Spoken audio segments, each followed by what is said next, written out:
Hello everybody, I'm Gwen Campbell-Mindes. Welcome to Gwen's Bookish Ramblings, and we are back to Marcus Didius Falco, book number 12, and in this book, we finally get something of a payoff for a minor ongoing theme of the series, which is that Falco likes to write poetry. It's his hobby, and he writes apparently a pretty decently sizable amount.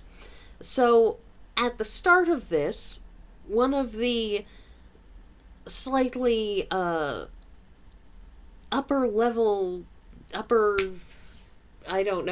crust characters that we met a few books back, the one who wound up sentencing Falco's brother-in-law, one of his brothers-in-law, to death because the man had spent so much time shrieking imprecations in a marketplace in a foreign country that he basically got sentenced to death for abusing the name of the gods, I suppose. And so he had sentenced Famia to death, and such is life in the Roman period. But he has nonetheless become sort of, kind of, maybe almost hemi-demi friends with Falco. And since he writes poetry and his new buddy Falco writes poetry, he said, why don't we do a poetry reading together? And unlike what Falco had expected, which was, a small intimate gathering of some friends who maybe they'll laugh at you forever, but it's just, a small number of people, this guy rents out, a whole auditorium and invites a whole whack of people, not just friends, but a whole bunch of fancy upper crust people, and they do their poetry readings, and they are interrupted before they start by a man who basically swans in there and gives them an introduction, even though neither of them know who he is, and have no idea what he's doing here, or why he feels the need to make this introduction. He just does, like an interfering so-and-so. Anyway, so they do their reading, and Falco sort of decides, and great, and I'm now going to move on with my life. He is contacted, basically the next day, practically, by that guy who is a publisher who basically says, I will publish your work if you pay me to do it. And Falco says, that's just cheap. You want me to pay you so that you can make money off of me and then make more money off of whatever you manage to sell. No. So, because he's not going to pay somebody for the honor of getting his things published. Either they want to publish them, in which case he expects to be paid for, whatever sales get made, or they don't want to publish him, in which case he doesn't want to be published, because if they don't think they can sell it, then he doesn't want them publishing. Makes sense. That guy turns up dead, and his old cop friend Petro says, we're too busy here in the 4th Precinct to, look into this, so, hey, Marcus, why don't you look into it, we'll pay you. So basically, the cops pay a private investigator to do the work for them because they're too overwhelmed to manage to do the investigation. So that's how he winds up investigating the case. And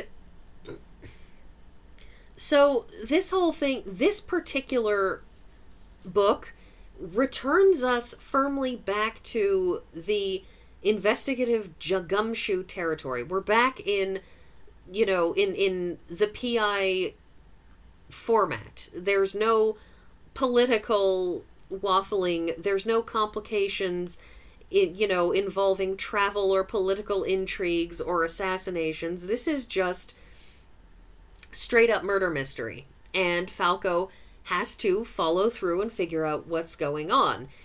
This is called Ode to a Banker because it turns out that the man who ran the publishing house is in point of fact, that in point of fact, what he actually made his money doing was running a bank. And as we know, banks are things that make people large amounts of money. So that's what he does. And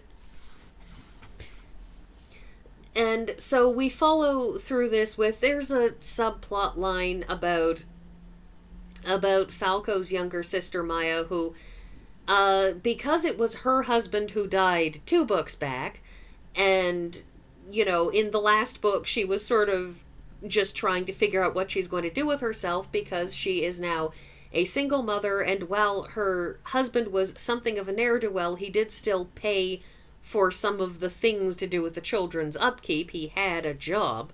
But now she's just got basically a pension from his employers, and it's a not very large pension at all.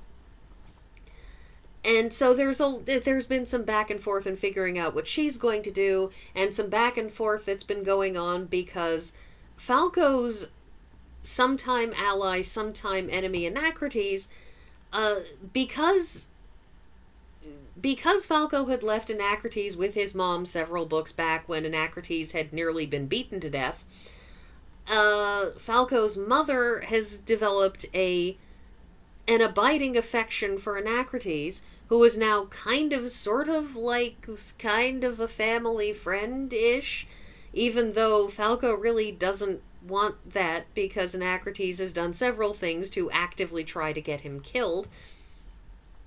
But Anacrates is now trying to put the moves on Falco's sister Maya, who is not particularly interested, but which we find out by the end of the book, but, you know, because Marcus can't be everywhere at once or read minds, he's just really, really concerned about his baby sister winding up falling for whatever blandishments the palace spy can manage. You know, he is well off. He could, in theory, offer her a better life with nicer surroundings and better opportunities for, education of her children and so on. So he's concerned.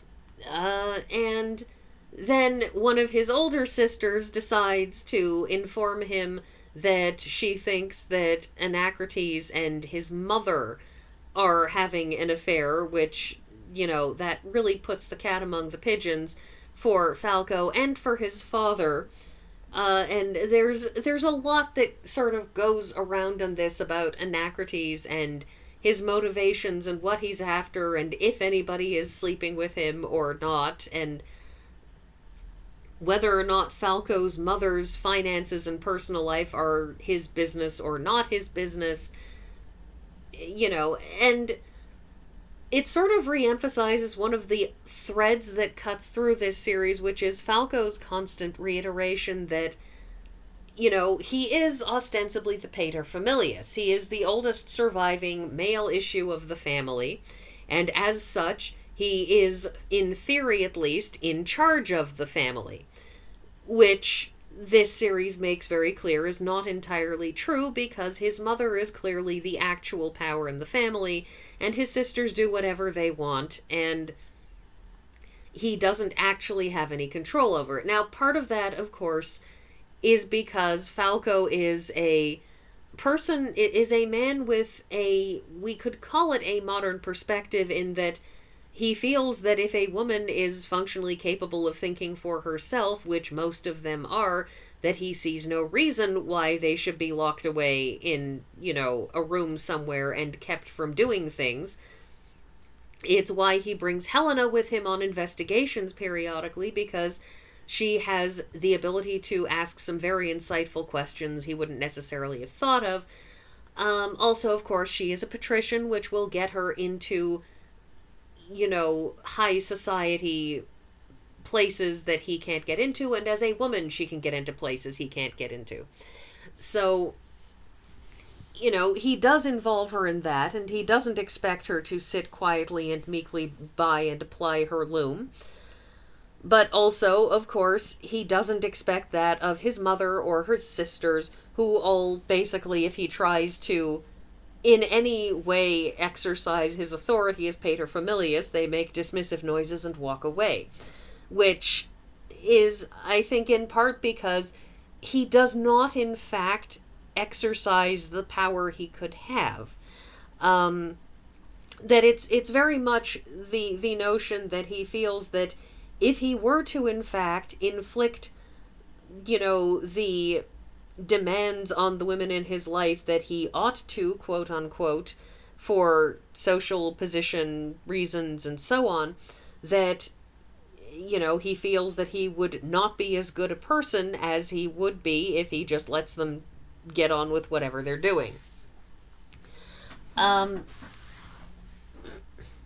This is, of course, borne out by the number of times that he will be talking to women. It talks to a woman in the course of this book who is the widow, the ex-wife of the banker who was murdered, because the banker who was murdered had divorced the wife who had helped him build up the business, and then remarried a younger, prettier one, and then he got himself murdered, and the two women sort of circled around each other and had to hash out what they were doing.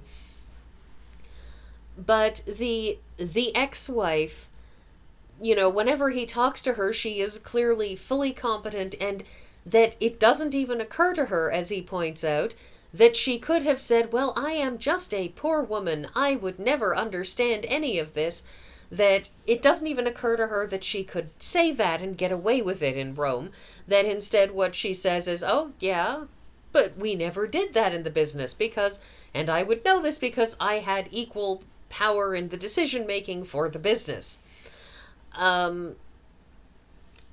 So it's an interesting line that goes through these books, because it's always one of those strange historical artifacts, points that come up in historical fiction when you consider the fact that women are, at the very least, legally the equal of men in this day and age.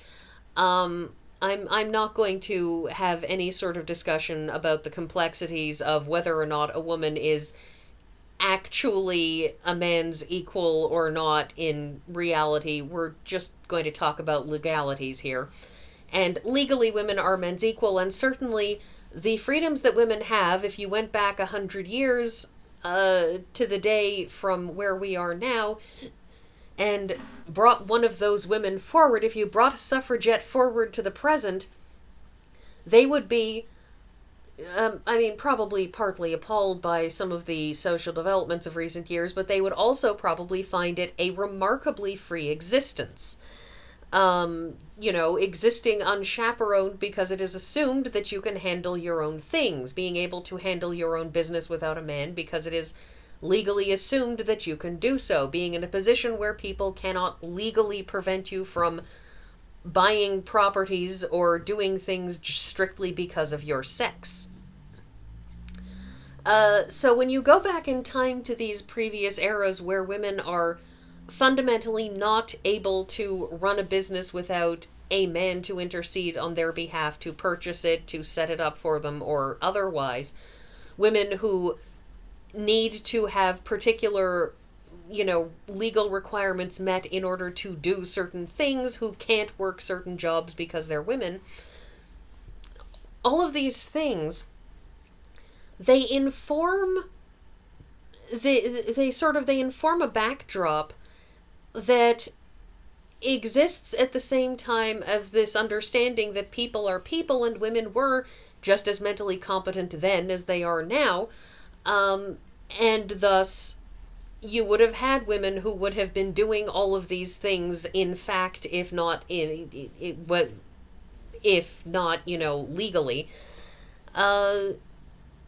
So it makes an interesting backdrop. Anyways, so yes, he solves the case in the end, figures out who the murderer is, and this one is a good time, and like I said, this is a straight murder mystery. No politics, no travel, just We are in Rome and we're finding out who killed the guy. So, yeah, if you prefer that, this book's better for it. And that's everything, and I'll see you all next week.